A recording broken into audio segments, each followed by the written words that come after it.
안녕하세요. 77입니다. 이 시간은 노출 콘크리트에 관한 얘기를 하려고 그래요.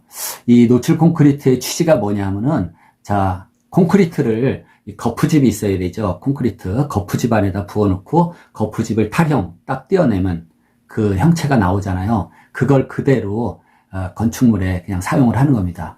다시 말해서, 외부 치장도 안 하고, 내부도 치장을 안 하고, 창을 끼고, 문을 끼고, 그 다음에 전기, 수도 연결해서 쓰는 그런 개념입니다. 그러니까 얼마나 공정이 단순화되겠어요.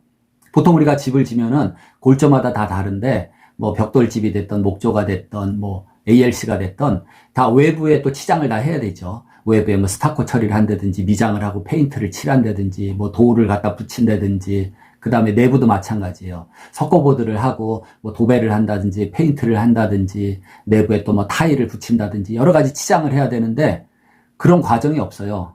공정이 간단하죠. 그런 취지에서 이 콘크리트, 노출 콘크리트는 비용이 절감된다. 이게 원래 취지입니다. 근데 사실상 우리나라에서 시공을 해보면은 비용이 그렇게 절감되지가 않아요. 예. 이 미주 지역 유럽 같은 데는 콘크리트를 한다 그러면은 교과서대로 아주 시공을 잘 합니다.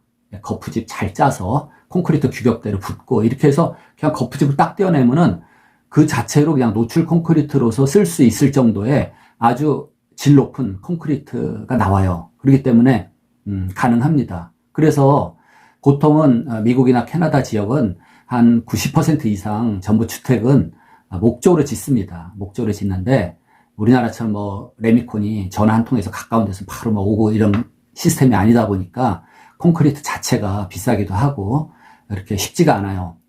그래도 기초 지하실이라든지 이거는 콘크리트를 또 해야죠. 그 다음에 고층으로 올라가면 또 콘크리트를 합니다. 예를 들어서 5층짜리 뭐 우리로 하면은 빌라 같은 거, 연립주택 이런 거를 짓는다. 캐나다에서. 그러면은 콘크리트가 지하에서부터 1층, 2층까지 올라가요. 콘크리트로.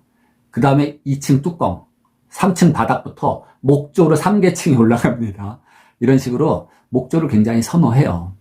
물론 뭐 10층, 20층 뭐 그런 고층은 철근 콘크리트로 당연히 해야지 구조적으로 견디겠죠. 근데 캐나다 브리티시 컬럼비아주 UBC 대학교의 기숙사가 요 몇 년 전에 최근에 완공됐죠. 제 채널에서도 목조 주택에서 소개가 됐는데 그게 아마 18층인가 기숙사예요. 근데 전체 목조입니다. 물론 코아라 그러면 계단실하고 엘리베이터 그 피트 박스는 콘크리트 쪽으로 이렇게 먼저 하고 나머지 전체를 목조로 하는 경우도 있어요. 그래서 목조도 고층이 그렇게 뭐 불가능한 건 아닙니다. 어쨌든 재료의 자기 특성에 맞춰서 골조가 됐던 뭐 외장재, 내장재가 됐던 자기 역할을 해야 되는 거죠.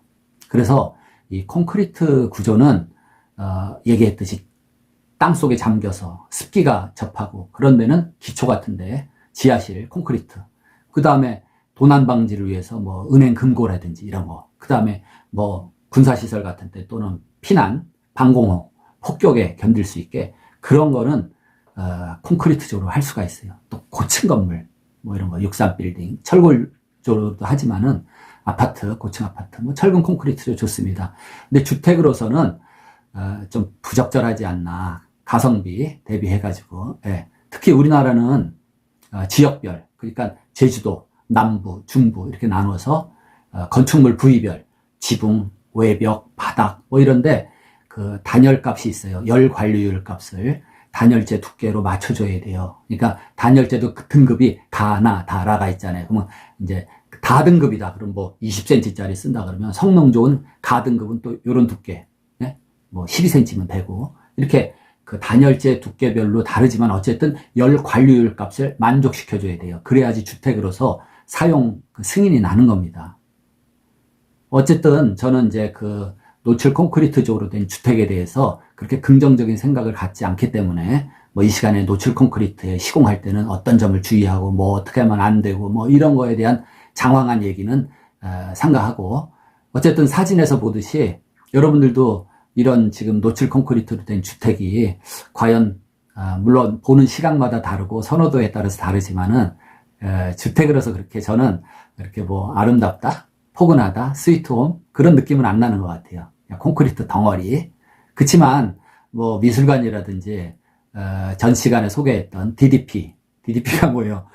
동대문 디자인 DDP 플라자. 동대문 디자인 플라자. 이런 건물은 콘크리트, 노출 콘크리트조로서 웅장하고 그런 멋진 조형감. 그리고 이 거푸집 모양에 따라서 건물이 나오기 때문에 거푸집만 만들 수 있다면 어떤 모양이든지 가능해요. 우주선 모양의 이런 곡선이 들어간, 또 그것도 비대칭으로 해서 그런 설계가 가능하죠. 근데 지난 시간 영상에서도 말씀드렸듯이 동대문 디자인 플라자가 엄청 돈이 많이 들어갔어요. 왜? 뭐 노출 콘크리트라서 꼭 아니라 그 곡선이라든지 그런 비대칭 뭐 이런 게 들어가면은 굉장히 시공하기가 힘든 거는 아마 시공자 여러분들도 잘 알 겁니다. 그러면은 노출 콘크리트 말고 뭐 대안이 있냐? 콘크리트가 가장 취약점이 열 전도율이 크기 때문에 단열이 잘 안 된다는 겁니다. 단열이 굉장히 힘들어요. 그 대신 열 용량은 커요. 열 용량이라는 건 뭐냐면은 열을 이렇게 담아둘 수 있는 그러한 능력입니다. 그러니까 어떤 콘크리트 1g을 1도씨 올리는데 필요한 에너지. 이겁니다. 그러니까 다시 말해서 콘크리트 덩어리는 가열을 해놓으면 열이 오랫동안 이렇게 식지 않고 열을 품고 있죠. 열을 발산을 합니다. 근데 스티로폴 같은 거를 아무리 삶아가지고 가열을 해놓은들 그 안에 열이 담겨지겠어요. 그게 열 용량이에요. 스티로폴은 열 용량이 적다. 콘크리트, 물 이런 거는 열 용량이 크다. 이겁니다. 그렇기 때문에 여름철에 콘크리트 건물 햇빛으로 막 열 받은 상태, 열 용량이 막 이렇게 꽉 열이 들어가 있는 상태에서 저녁 때 밤이 돼도 막 그 열이 품어져 나오는 거예요. 그리고 냉기, 차가운 것도 또 콘크리트가 간직을 하기 때문에 단열에서는 굉장히 안 좋다 이겁니다. 그러면은 사진에서 보듯이 나무 뼈대로 저렇게 대충 이제 형태를 만들어 놓고, 그게 말하자면은 뼈다구 역할을 하죠. 거기다 살을 붙이는 거죠. 지푸라기 섞어서 뭐 흙이랑 반죽한 거를 막 붙여요. 지푸라기가 원래 이런 종이, 목재, 펄프가 이 인장력이 굉장히 강하기 때문에 쟤네들을 왜 집어넣냐면 파이버 역할을 합니다. 파이버. 그러니까 우리가 파이버 콘크리트가 따로 있어요. 그 철근을 안 넣고도 굉장히 강한 콘크리트가 되는데, 저 지푸라기가 흙에다 집어넣어서 굳으면은 굉장한 그러한 질긴 강한 그러한 파이버 역할을 합니다. 어쨌든 저렇게 해서 벽을 만들고, 그 다음에 비 맞고 그러면 흙이라는 게 물에 씻겨 내려가잖아요. 보기에도 그렇고. 그래서 미장이라는 걸 하죠. 말 그대로 미장입니다. 하얀 시멘트라든지 석고, 회벽 같은 거 플라스터로 저렇게 바깥을 매끈하게 바르니까 뭐 색상이 좀 다를 뿐이지 노출 콘크리트랑 뭐가 다르겠어요. 볼륨감도 있고 벽 두께가 뭐 있다마니까 단열도 잘 되고 손색이 없어요. 저렇게도 합니다. 근데 콘크리트가 원래 로마 시대 때부터 나왔어요. 그래가지고 이탈리아 그 콜로세움에 가보면은 뭐 돌덩어리로도 싸서 했지만 전부 돌 가지고 못 하잖아요. 그러니까 벽돌로 쌓고, 또 나머지 채우는 부분은 로마 시대 때도 콘크리트가 있었어요. 돌멩이하고 막 회벽하고 섞어가지고 플라스터 섞어서 그게 로마 콘크리트입니다. 그렇게 했는데, 자 이제는 앞으로는 그러면 주택이 어떻게 변할 것이냐. 제 영상에서도 나왔지만은 그 3D 프린터로 집을 그냥 3D 프린터 인쇄해버립니다. 사진에서 보듯이 저렇게 3D 프린터 기계로 재료는 무기질로 같아요. 뭐 세멘트 페이스트, 세멘트 몰탈 계통이죠.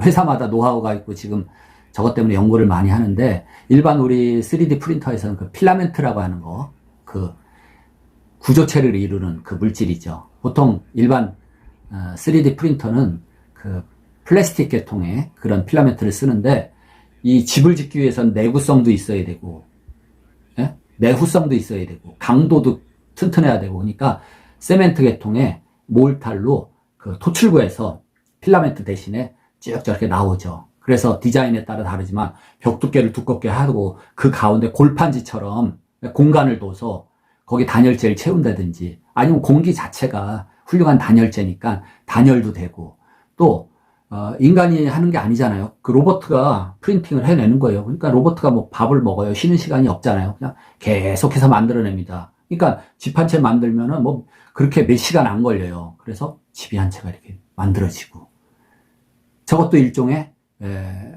콘크리트라고는 할 수 없지만 자갈이 그 필라멘트 자갈이 안 들어가니까 몰타를 했지만 그런 노출 콘크리트의 느낌이 날 수도 있고, 그리고 첫째는 정말 단가가 싸집니다. 뭐 웬만한 집 한 20평 프린팅 하는데 앞으로는 굉장히 비용이 한 1,000만 원 정도밖에 안 들 것 같아요. 굉장히 싸게. 지금 시도하고 있는데 지금은 이제 요 규모가 작아요. 저 집을 지려면 집보다 더 큰 프레임에 그 3D 프린터 기계가 왔다 갔다 해야 되잖아요. 그래서 저렇게 그림 사진처럼 2층도 짓고 뭐 다양하게 할 수 있습니다. 근데 거기다 플러스 모듈 개념을 적용하면은 모듈로 만들어요. 예? 박스 블록을 여러 개 만들어서 그거를 합체시키면은 더 큰 주택도 될 수가 있고 더 큰 건물이 될 수 있어요. 그래서 앞으로는 이 3D 프린터 주택이 굉장히 많이 보급될 예정이다. 이렇게 예측을 합니다. 여러분들도 집을 이제 짓기에 앞서서 지금 뭐 3D 프린트 주택이 그렇게 일반화되진 않았는데 지금 중국의 윈선이라든지 그런 회사에서는 많이 시도를 하고 있어요. 알아두시고 굳이 그렇게 튼튼한 거 이외에는 별로 장점이 없는 노출 콘크리트를 생각하시는 분들은 다시 한번 또 재고해 보시기를 바랍니다. 끝으로 이 제주도 유민미술관에 있는 지금 전시되고 있는 그 유리공예 작품들, 이게 아마 18세기 말 아르누보 시대 그런 작품들인 걸로 알고 있는데 굉장히 고급스러워요. 멋져요. 저는 유리공예 작품이 너무 원색이고 너무 반짝반짝 영롱해서 조금 좀 뭐라 그럴까 이렇게 고급스러운 맛은 없었는데 그 예전에 만든 저 작품들은 정말 멋지더라고요. 유리공예에 대해서 새로운 시각을 갖게 된 것 같아요. 여러분들도 좀 감상하시고 유민미술관 밖에서 제가 찍은 겁니다. 사진입니다. 마치겠습니다. 다음 시간에 더 좋은 영상으로 뵙겠습니다.